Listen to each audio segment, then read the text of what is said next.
Hello buddy, what's up, how you doing? Welcome back to the gaming tutorial. Before we start today's video, I would like to thank everyone watching this video because it means a lot to me. Just a few weeks ago I went through the milestone of 100 subs, which is not that much considering, but personally this means tremendously. To show my gratitude, I created a website where I write written tutorials, and you'll find a link to that on the screen and in the description if you're interested. Today's video is mostly about room wrapping or going out on one side of the room to come back in on the other.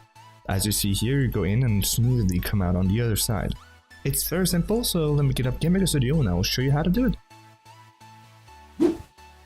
Inside of GameMaker, I'll start by editing the room first. We want to prepare it for the overlay. We'll add 30 to the height to make the walls into odd numbers.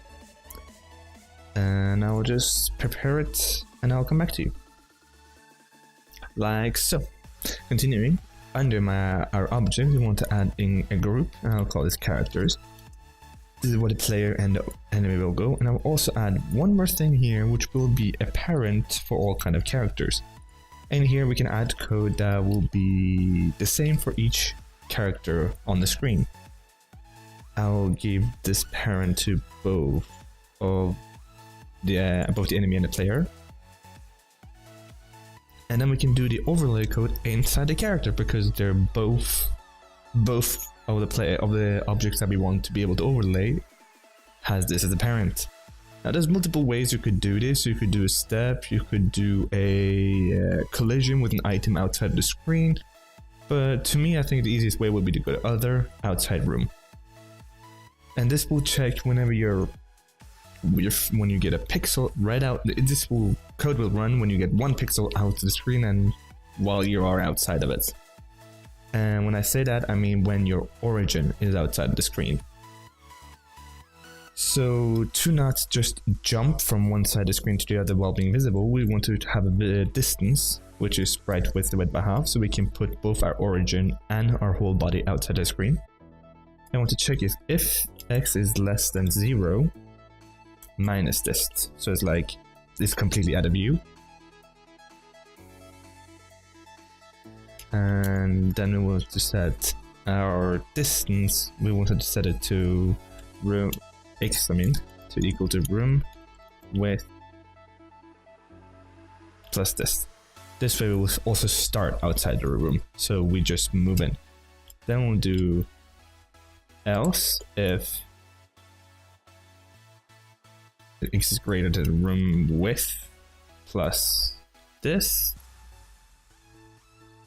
There we go.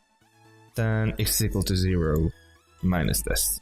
Now it can be fixed a bit like just to do that, but as clarity we'll do it.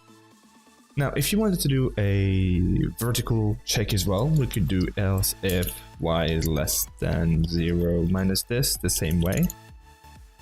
And then we can just do else now because every other case is already written.